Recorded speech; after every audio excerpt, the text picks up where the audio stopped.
जिस तरीके से शिंदे और उनके समर्थक उस दिन से ही ये बात लगाने लगे, पोस्टर भी लगे हैं, बाकायदा पोस्टर लगे हैं महाराष्ट्र में कि शिंदे ही अगले सीएम होंगे। शिंदे के लिए फिर काफ़ी मुश्किल हो जाएगी राह, क्योंकि जो जिस पार्टी को वो छोड़ के आए हैं शिवसेना को, वो बोलेगी कि भाई देखो तुम्हारा क्या हुआ और अजित पवार की पार्टी को फिर एक बार्गेनिंग चिप्स हो जाएगी। उनके पास फिर वो क्या बोलते हैं, मंत्री परिषद में उनकी जगह ज़्यादा हो जाएगी। सीएम मंत्री परिषद जो सीएम तो बनेंगे ही बनेंगे, ये तो आप लिख के रख लीजिए। वो शिंदे है, क्योंकि मतलब शिंदे इसलिए वो मुझे नहीं लगता कि वो जीत के भी बहुत ज़्यादा खुश है, क्योंकि उनको चीफ मिनिस्टर की गद्दी भी जग जाएगी, मंत्री परिषद भी बहुत ज़्यादा नहीं मिलेंगे, क्योंकि जो मोटे जितने पोर्टफोलियोज हैं ये आप मान के चलिए कि वो सारे बीजेपी के पास रहेंगे। नमस्कार, मेरा नाम है नरेश कोश्यारी और लेटेस्ट ट्रिक में आपका फिर से स्वागत है। महाराष्ट्र में सरकार जब बनने जा रही है अब महायुति की, तो महायुति की सरकार में कौन मुख्यमंत्री होगा और कौन किंग मेकर की भूमिका निभाएगा, खास तौर पर शिंदे और अजित पवार, ये दो लोग हैं और इन दोनों की ज़रूरत जो है भारतीय जनता पार्टी को, इन दो में से एक की बहुत खास ज़रूरत पड़ेगी। अगर दो में से एक भी अगर थोड़ा इधर उधर होता है तो बीजेपी के पास ऐसा क्या है कि बीजेपी सरकार बना सकती है। अगर बीजेपी सरकार बनाती है तो बीजेपी का मुख्यमंत्री कौन होगा, फडणवीस होगा या कोई और, बात करेंगे। आज तमाम इन विषयों पर बातचीत होगी। बातचीत करने के लिए मेरे साथ लेटेस्ट ट्रिक में हैं India.com के संपादक तन्वीर आजम सर। सबसे पहले सर यही सवाल कि फडणवीस सीएम बन रहे हैं कि नहीं बन रहे हैं? देखिए, फडणवीस सीएम बन रहे हैं कि नहीं, ये मतलब बहुत बड़ा सवाल है, क्योंकि जो हालात बन रहे हैं, जैसे हालात बनते हुए दिख रहे हैं, उसमें जो इलेक्शन हुए उसमें महायुति बहुत ज़बरदस्त जीती है, नो डाउट। बीजेपी 132 सीटें जीत के लाई है 288 के उसमें, जो कि बहुमत अगर अपने दम पे देखें तो बहुमत से केवल 12 सीट 13 सीट दूर है।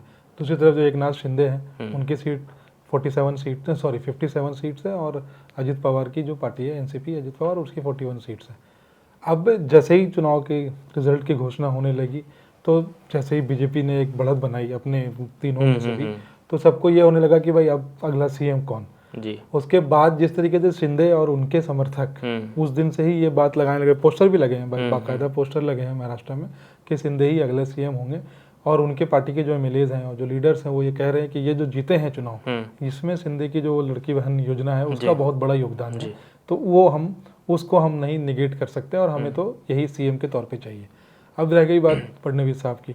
फडणवीस पहले 5 साल सीएम रह चुके हैं, जब शिवसेना के साथ इनकी सरकार थी।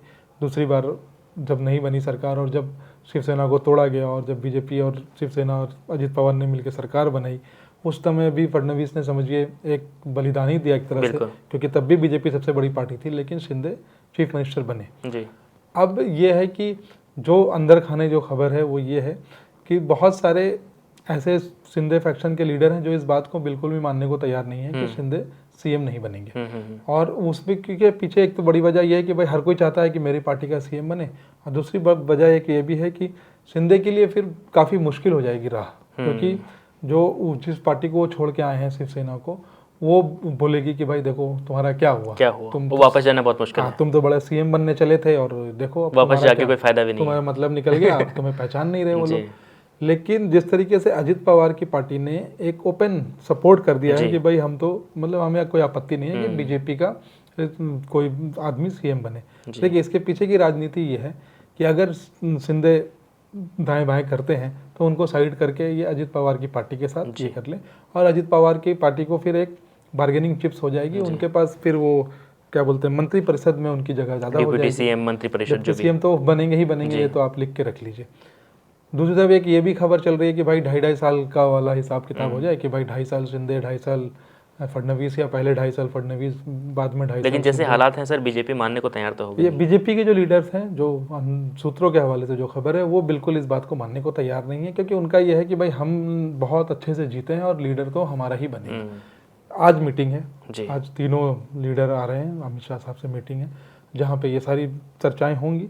एक ये भी खबर आ रही है कि मतलब शायद बीजेपी किसी नए चेहरे को आगे करे, शायद किसी ओबीसी क्लास से, या फडणवीस नहीं हो सकता, फडणवीस ब्राह्मण है तो वो शायद उनका। लेकिन हाँ, ये एक बात मैं बता दूं कि फडणवीस को आरएसएस की बहुत स्ट्रांग बैकिंग है, और शायद आरएसएस भी यही चाहता है कि फडणवीस ही मुख्यमंत्री बने।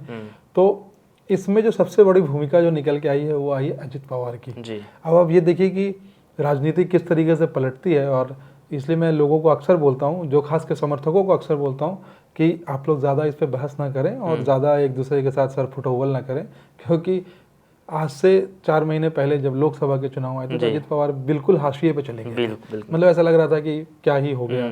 और अब जो रिजल्ट आए हैं उसमें अजित पवार एकदम से, मतलब मैं बार बार लोगों को ये बोलता हूँ कि ऑफकोर्स बीजेपी ने बहुत ज़बरदस्त प्रदर्शन किया, कोई दो राय नहीं है। सिंगल लार्जेस्ट पार्टी उसने ही बनना था, ये हमारा आप कई बार डिस्कस कर चुके हैं। लेकिन जिस तरीके से अजित पवार निकल के आए हैं, वो बिगेस्ट जो बोलते हैं गेनर जो है, डार्क हॉर्स थे। हम भी इस बात को एडमिट करने में मुझे भी कोई शेम नहीं है कि मैंने भी उनको 15 से 18 सीटें ही दी थी। लेकिन वो जिस तरीके से 40+ लेके आए, तो उनका मतलब उनकी क्या कहते हैं, उनकी राजनीति जो राजनीतिक उनका सफ़र है वो लंबा हो गया। और जो उनके चाचा शरद पवार थे वो 81 की उम्र में पहली बार कहें तो साहेब मात खा गए। कुल मिलाकर असली एनसीपी जो ही लोगों ने मान लिया कि अब ये है। हाँ, मतलब ये भी कह सकते हैं कि मान लिया, या इसमें अभी भी वो है कि भाई लोकसभा में उसको मान लिया था, अभी इनको मान लिया, आगे फिर पता नहीं कोई चुनाव हो तो उनको मान लें। लेकिन हाँ, ये है कि जो लूज़र के तौर पे जो मुझे दिख रहे हैं, मतलब loser in the sense, not in that sense, वो शिंदे है। क्योंकि मतलब शिंदे इसलिए वो मुझे नहीं लगता कि वो जीत के भी बहुत ज़्यादा खुश है, क्योंकि उनको चीफ मिनिस्टर की गद्दी भी जाएगी, मंत्री परिषद भी बहुत ज़्यादा नहीं मिलेंगे, क्योंकि जो मोटे जितने पोर्टफोलियोज हैं ये आप मान के चलिए कि वो सारे बीजेपी के पास रहेंगे। बीजेपी को किसी के समर्थन की ज़रूरत है नहीं, 132 उनके खुद के हैं, तो 13-14 तो आराम से ही मैनेज हो जाते हैं। वो तो हम लोग जानते हैं 13-14 क्या पूरी पार्टी मैनेज हो रही है। तो हाँ, अजित पवार अभी इस टाइम पे उन्होंने एक अच्छा स्टेप लिया कि उन्होंने पहले ही बता दिया कि भाई हमें कोई मतलब नहीं है, और हमें बीजेपी के चीफ मिनिस्टर से भी कोई एतराज़ नहीं है। प्रफुल्ल पटेल में उनका खबर तो ये भी है सर कि अजित पवार को शिंदे नहीं बल्कि बीजेपी का चीफ मिनिस्टर चाहिए।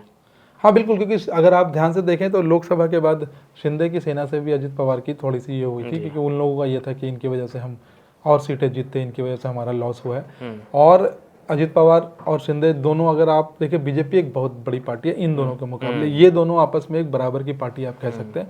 उसमें अक्सर ये होता है कि आकांक्षाएं सबकी होती है, वो चाहेंगे कि हम बीजेपी के बाद सेकंड लेवल की पार्टी बन जाए। अगर शिंदे यहाँ से नीचे जाते हैं और अजित पवार अगर बीजेपी के साथ मिलकर ऊपर आते हैं तो उनका ही फायदा है, उनका भविष्य। बीजेपी को भी अजित पवार से ज़्यादा सजगता महसूस होगी। हमेशा से बीजेपी अजित पवार को साथ, और फडणवीस और अजित पवार के रिलेशन अच्छे हैं, ये उसी का फायदा होना उसका फायदा होगा। और मेरे ख्याल से या तो फडणवीस सीएम बनेंगे, या तो बीजेपी लास्ट मिनट सरप्राइजेस के लिए जानी जाती है। जो भी है आज रात में फैसला होना होगा, क्योंकि कल 26 तारीख है, कल उनको किसी भी हाल में कल शपथ लेना ही लेना है, क्योंकि कल तक का ही टाइम है।